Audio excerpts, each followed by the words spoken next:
दोस्तों, हाल ही में मैंने वेरोनिका नाम की स्पेनिश मूवी देखी है और ये नेटफ्लिक्स द्वारा रिलीज कर दी गई वेरोनिका फिल्म आज तक की सबसे डरावनी फिल्म है।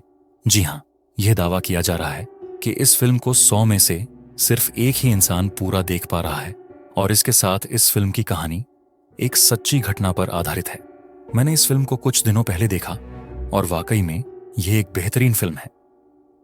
तो आज इस वीडियो में मैं आप सभी को इस फिल्म की पूरी स्टोरी एक्सप्लेन करूंगा और इसके साथ मैं आप सबको बताऊंगा कि क्या सच में वेरोनिका आज तक की सबसे डरावनी मूवी है।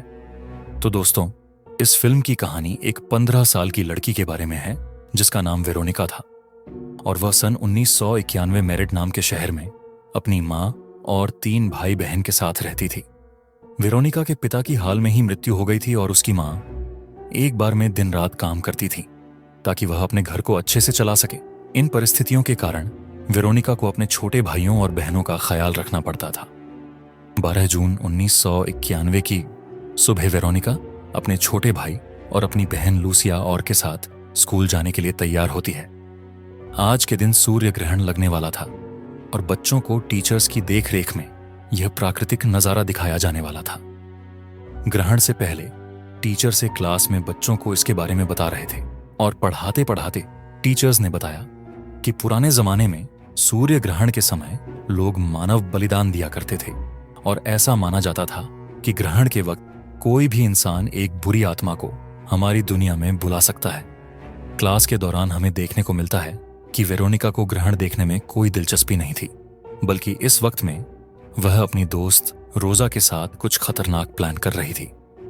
जब स्कूल के सारे बच्चे अपने टीचर्स के साथ छत पर सूर्य ग्रहण देखने गए, वेरोनिका अपनी दोस्त रोजा और डायना के साथ स्कूल के बेसमेंट में गई जहां उसका प्लान वीजा बोर्ड की मदद से आत्मा को बुलाने का था। डायना ने हाल ही में एक्सीडेंट में मरे हुए अपने बॉयफ्रेंड की आत्मा को बुलाना चाहती थी और वेरोनिका अपने पिता की आत्मा को बुलाना चाहती थी। तो सबसे पहले वेरोनिका अपने पिता की एक फोटो को मौजूदा बोर्ड के सामने रखकर घोस्ट से संपर्क बनाने की कोशिश करती है।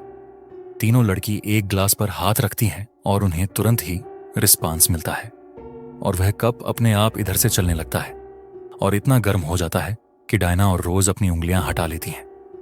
वेरोनिका अब बस इस प्रक्रिया को कर रही थी और ग्रहण लगते ही वह कप अपने आप टूट जाता।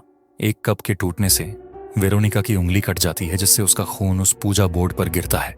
वेरोनिका एक मूर्ति की तरह बिल्कुल चुपचाप बैठी थी और डायना जोर जोर से चिल्लाने लगती है। वेरोनिका जमीन पर लेटकर कुछ अजीब बातें फुसफुसाती है और फिर अचानक वह जोर से एक शैतानी आवाज में चिल्लाकर बेहोश हो जाती है। अगली सीन में हम देखते हैं कि वेरोनिका अपने स्कूल के हॉस्पिटल वार्ड में थी और उसके चेकअप एक डॉक्टर कर रही होती है।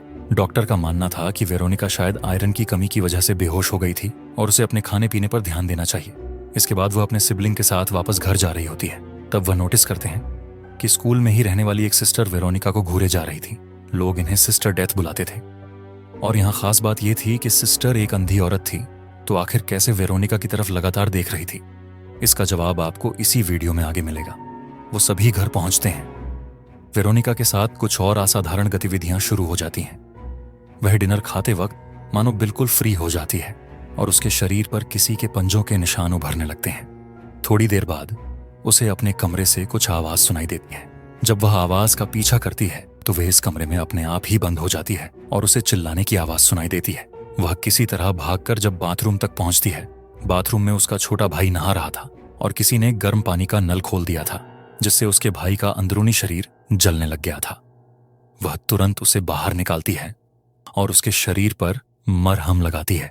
ठीक उसी रात वेरोनिका एक सपना देखती है जिसमें उसके पिता उसे पुकार रहे होते हैं और वेरोनिका के बिस्तर से कई शैतानी हाथ निकलकर उसे खींचने लगते हैं। इसके बाद उसकी नींद खुलती है और वह देखती है कि सब कुछ सामान्य था। इन घटनाओं के बाद अगले दिन वेरोनिका स्कूल जाती है जहां उसकी दोस्त रोजा उसे बहुत ही इग्नोर कर रही होती है। इन सब से परेशान होकर वेरोनिका वापस अपने स्कूल के बेसमेंट जाती है जहां उसे सिस्टर्स मिलती है। सिस्टर बोलती है कि वेरोनिका, तुमने निशान से की प्रक्रिया करके बहुत बड़ी गलती कर दी और इस प्रक्रिया में उसके पिता की नहीं बल्कि कोई शैतानी आत्मा हमारी दुनिया में आ गई है। वह आत्मा हमेशा वेरोनिका के साथ चलती है और इस वक्त भी वह इसके साथ ही है। इन सब के अलावा सिस्टर्स बताती हैं कि उन्हें भी कुछ ऐसी ही चीजें दिखती थीं जिसकी वजह से उन्होंने खुद ही अपनी आंखों को नुकसान पहुंचाया। लेकिन उन्हें पता चला कि इन और साधारण चीजों को देखने के लिए इंसानी आंखों की जरूरत नहीं होती है। जाने से पहले सिस्टर्स बताती हैं कि वेरोनिका को खुद अपने भाई और बहनों की रक्षा करनी होगी। इन घटनाओं को रोकने के लिए अपने घर के कमरों में वाइकिंग्स के सिंबल लगाती है जिससे वह इस बुरी आत्मा को दूर रख सके। लेकिन हमें देखने को मिलता है कि यह डीमन एंड सिंबल्स को बड़े ही आसानी से जला देता है। इसके साथ हम यह भी देखते हैं कि डीमन वेरोनिका की छोटी बहन उषा को गला दबाकर मारने की कोशिश करता है और वेरोनिका उसे बचाने की कोशिश करती है। इस हमले से लूसिया बहुत ज्यादा डर जाती है और वह बोलती है कि वेरोनिका ही उसकी गर्दन दबा रही थी। लेकिन वेरोनिका उसे समझाती है कि उनके घर में कोई शैतान आ चुका है और वह बस लूसिया कोई शैतान से बच रही थी। उसी रात सपने में वेरोनिका देखती है कि उसकी बहनें अपने दांतों से काट कर खा रही हैं और उसका भाई उसकी गर्दन दबा रहा है। और इन सब से डर के वह वापस उठ जाती है। उठने के बाद उसे अपने बिस्तर पर खून के निशान दिखते हैं और गद्दे के नीचे एक बड़ा काला धब्बा था, मानो किसी इंसान ने उन घरों को जलाने की कोशिश करी हो। तूने तो वेरोनिका को बताता है कि उस साथ उनके पिता उससे बात करने आए थे और वह बोल रहे थे कि वह उसे अपने साथ ले जाएंगे। इससे वेरोनिका बहुत ज्यादा डर जाती है और अब उसे इन स्पिरिट को भगाने की सलाह मांगती है। सिस्टर बोलती है कि उन्होंने उस दिन सेवन से की प्रक्रिया को अधूरा छोड़ दिया था। यह डीमन हमारी दुनिया में ही रह गया, तो इसको भगाने के लिए उसे वापस ध्यान से की प्रक्रिया को पूरा करके वेरोनिका रोजा के घर जाती है और उसे इस प्रक्रिया को वापस पूरा करने की मदद मांगती है। लेकिन रोजा वेरोनिका की मदद नहीं करती, जिससे वेरोनिका बिल्कुल अकेली पड़ जाती है। इसीलिए वह डिसाइड करती है कि वह इस प्रक्रिया को अपनी छोटी बहन के साथ मिलकर खत्म करेगी और अपनी बहनों के साथ इस प्रक्रिया को शुरू करती है। वहीं दोस्तों को घर की दीवारों पर सिंबल्स बनाने को बोलती है। वेरोनिका स्पिरिट को इस दुनिया से जाने को बोलती है, लेकिन यह स्पिरिट मना करता है। वे किताबों में देखकर कई तरीके से इस पॉइंट को भगाने की कोशिश करती है, लेकिन वह स्पिरिट अपने फुल फॉर्म में उनके सामने आता है और उन पर हमला कर देता है।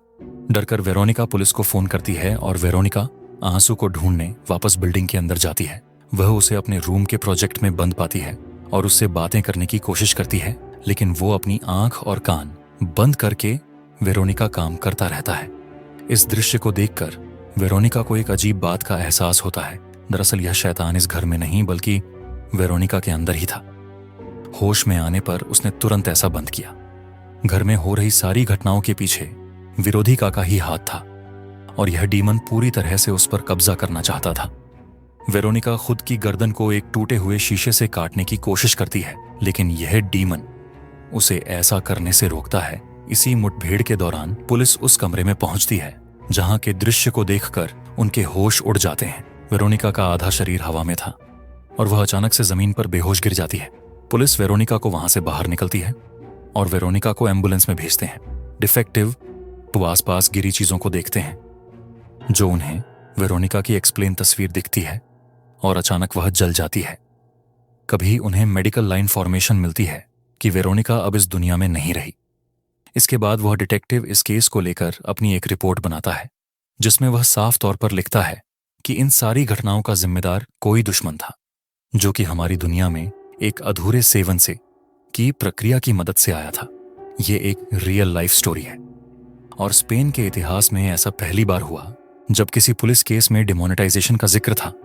तो दोस्तों, ये थे वेरोनिका मूवी की पूरी कहानी और मुझे पर्सनल ये फिल्म अच्छी लगी।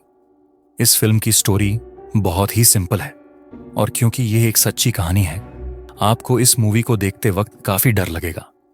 मूवी काफी फोकस है और सारे किरदार ने अपने रोल्स को ठीक तरह से निभाया है। तो दोस्तों, आज की वीडियो में बस इतना है। मुझे उम्मीद है कि आप सभी को यह वीडियो काफी पसंद आई होगी। जाने से पहले इस वीडियो को लाइक और शेयर करें और हमारे चैनल को सब्सक्राइब करना बिल्कुल भी मत भूलें, क्योंकि हम अपने चैनल पर ऐसे वीडियोस लाते रहते हैं। और तब तक के लिए स्टे अलर्ट।